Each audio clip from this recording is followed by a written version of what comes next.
There we go. I'm shooting you with money, class. Because in this lesson, we're going to be talking about how to start a marketing business that makes money. And I'm going to go over everything. I'm going to help you figure out what service to offer, what to charge, and where and how exactly to find clients. So let's get it. Now, first off, to start a marketing business, you have to figure out what service to offer. So there's a number of different services you can offer. I run a marketing business, and the service I offer is customers. I have made arrangements with companies where I will give them customers, and for each customer, they give me either a percentage or they give me a flat rate based on the customer. Now, but there are a lot of things you can offer people. You can offer people SEO services. You can offer companies followers on Instagram, Twitter, Facebook, Snapchat, YouTube. You could offer people posting services. You could offer to post ads for people or to put social posts on their Instagram, Twitter, whatever. You can offer to send a company leads. Maybe you have a friend who is a realtor. I think everybody has a friend who's a realtor, and they need people who are interested in selling their house. You could say, hey, I'll send you people who are interested in selling their house if you give me $50. So you could offer a service like that. You can also do ad management. This is where I started when I started my marketing agency. You know, I'd have clients pay me money, so I'd manage their ads for them. Somebody who can manage ads is about $3,000 a month, $4,000 a month. I only charged $500. So you can also offer podcast connects. There's a lot of business owners such as myself who want to be on more podcasts. Sort of my image control thing. I like doing interviews. I actually think interviews are the most powerful form of learning. I'm going to have my editors link to a playlist somewhere up here, but I have my own playlist.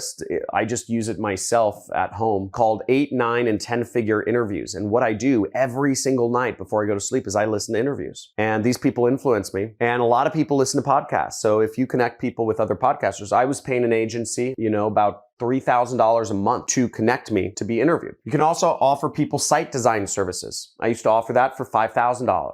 You can offer people video editing services. I work with a company that does video editing for me for all of these videos. They charge me $5,000 a month. So that's a good service if you connect with the right people. And you can also offer people customers, as I do. I work with companies and I do arrangements. Usually I say, I'm going to send you people interested in buying your product or service. You give me 50% of whatever they buy. And that's what makes me about $500,000 a month. So that's my business. That's my main business. YouTube is just, I do it for fun. In terms of what service you offer, you really want to get specific. And here's some advice. Niche down. What do I mean by niche down? This is a very powerful thing to understand is if you are going to be offering, let's say, Instagram posting services, that is not very interesting. But when you layer that on and you say, I'm going to manage Instagrams, create posts and do posting for lawyers, now you start getting interesting. Now you're more targeted. A lawyer is going to be much more interested in a company that specializes in Instagram for lawyers than just a company that specializes in Instagram in general. Why? Well, the reason is, and let me speak to the women for a second. If you go to Macy's or Nordstrom's, one of those mall stores, and there's that whole skincare section, do you want a skincare that's good for all skin? No. You need skincare, you need makeup that works with your tone, that works with your type of skin. Maybe it's a condition, maybe you get sunspots, maybe you have turkey neck, whatever it is. You want to work with skin cream or makeup or whatever it is that is specific for your particular special use case. And that's how all business owners are. All businesses are different. I only work with agencies. I work with about 10 different agencies. That's why I have no employees. I have 10 different agencies. I work with agencies that specialize in my niche, which is business opportunity. That's what I do. That's how I do it. And the more you specialize, the more powerful you'll become. Now, there is a level of niching down too much. If you focus on Instagram posting for personal injury lawyers in Tampa, Florida, that basically limits your market to 5 people. It's just a little too specific. But Instagram posting for lawyers, getting podcast connects for lawyers or for dentists or for doctors would be a great business. Doing website design for dentists. I have a friend who runs a business that does website design for dentists, and they do about $30 million a year. You'd think that creating a smaller niche would create less business, but in fact, it creates more. I also have a friend who does website design, and he makes $2,000 to $3,000 a month. because he'll take anybody, right? So you can see all ends of the spectrum, but get niche down. Whatever you're going to offer. If you're going to offer leads for realtors in Tampa. That might be a good market because there's going to be thousands of realtors in Tampa. And the next piece of advice that I'll give you is understand the difference, and this goes into pricing. There's 3 forms of running a marketing business. You could be focused on doing tasks such as Instagram posting. You could be focused on being creative aspects, or you could deliver results. And each step of the way, there's more and more money. The more you can move down the line to offering results, the more money you'll make. Now let's back up to my example of doing Instagram posting for lawyers. Now, if you started a business that does Instagram posting for lawyers, but you required the lawyers to supply you with the posts and the text and the tags and the images and the videos, the lawyers are not going to pay very much for that. They might pay you $50 a week, $100 a week. They're not going to pay you very much money just to simply go on their Instagram and post stuff that they already wrote out. It just gets you very little money. Whereas if you were going to do Instagram posting for lawyers, and you would actually going to figure out the images. You're going to take the photos, maybe even. You're going to write the text. You're going to figure out the tags. Then you would get paid more money because you're figuring more stuff out. You're using your mind. You're using your brain to actually make things happen. Maybe you could charge $1,000 a month, right? This is $200 a month. This is $1,000. Whereas if you move down the line for results, if you ran a service where you said, I'm going to build your law practice's Instagram by 10,000 followers a month. And on top of that, I'm going to make sure that you get at least 50,000 views every month on Instagram for your law practice from people in your specific area. That would be what we call more results-based. We're talking about results in terms of,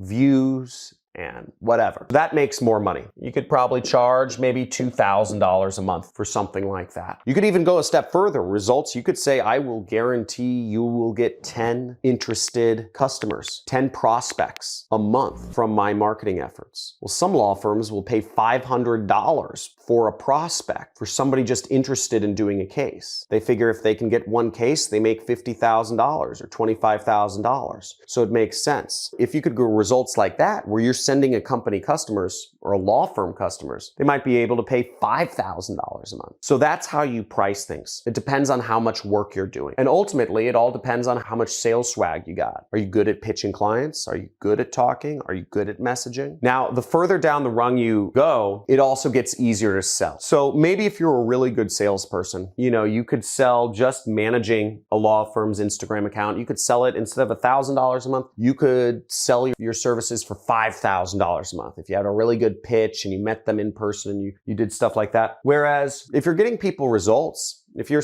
telling a law firm, you say, hey, I'll get you results, just pay me $500 each time an interested person comes through. Pay me $2,000 each time you land a case from one of my leads. That's a much easier proposition because they're only paying you for results. Now, I've never been really good at sales, so I always opted for the results-based approach. It's a very easy relationship. I say, don't pay me unless I get you results. Which brings me to how to get leads. How do you get customers? Now, getting customers, you can do it a few different ways. If you aren't charging much for your services, or if you're fine just taking random customers, I used to use Upwork to find clients for my ad management. I'd manage people's Google ads, and I'd say I'd manage people's Google ads. Upwork, generally speaking, you're going to get lower costs because you have about 50 or 500 people bidding on every job. Whereas you can make a little bit more money, or you can demand higher prices if you do more targeted prospecting. So in the example I gave of lawyers, right? Instagram for lawyers. If you messaged lawyers or law firms that had an Instagram account, but it was not very active, that would be good targeted prospecting. You're going after lawyers who have Instagram accounts. Not all lawyers have Instagram accounts. So that's called targeted prospecting. And maybe you send them a direct message. So you find lawyers who have Instagram accounts, you send them a direct message. That's targeted prospecting right there. And by the way, going with this example, what I would do, just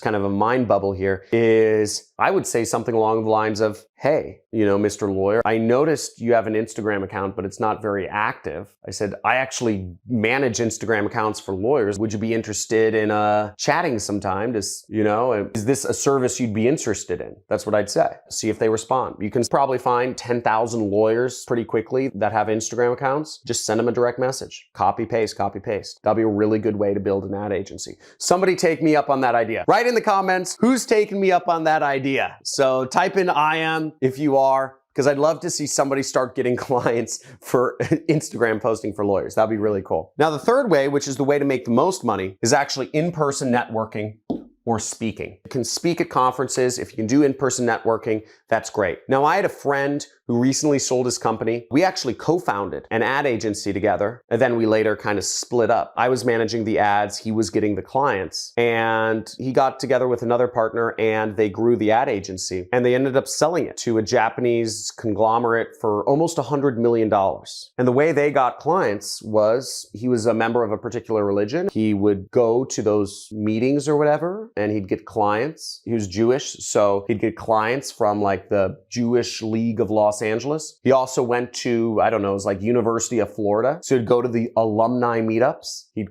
meet clients. And he went to local events involving startups around town. And simply, he would offer Facebook ad management services to those companies, and he'd chat with them. And a lot of companies want their Facebook ads managed. So that's how to tens of millions of dollars a year and beyond. And the last pro tips I'll leave you with is this: optimize. Always optimize. Constantly measure everything you're doing and constantly refine everything you're doing. If Peter Drucker has a famous quote, you can only manage what you measure. So if you're not measuring what messages you're sending out to prospects, how often you're sending out messages, how often you're talking to people, how many ads you're putting up each day, if you're not measuring yourself and your own marketing and sales efforts, you are unmanaged and you are undisciplined, and you don't deserve to be a business owner, frankly. You have to measure yourself. You have to manage yourself. The hardest thing as an entrepreneur is to manage and measure yourself, because we're resistant to that. Measure yourself and constantly refine your marketing or your sales efforts. Measure your approach. Measure and refine your pitch. And also build your socials. The more presence you have on social media nowadays, the more powerful you are as a marketer and a salesperson. Now, if you enjoyed this video, if you learned something new, type in "you learned something new" in the comments below. Also, if you thought I went a little too slow and I just kind of dragged on and told too many personal stories, type in "too slow" in the comments below. I love constructive criticism, and frankly, I need it. If I went too fast, type in "too fast," or if it was just right, type in "just right." My goal here is to serve you,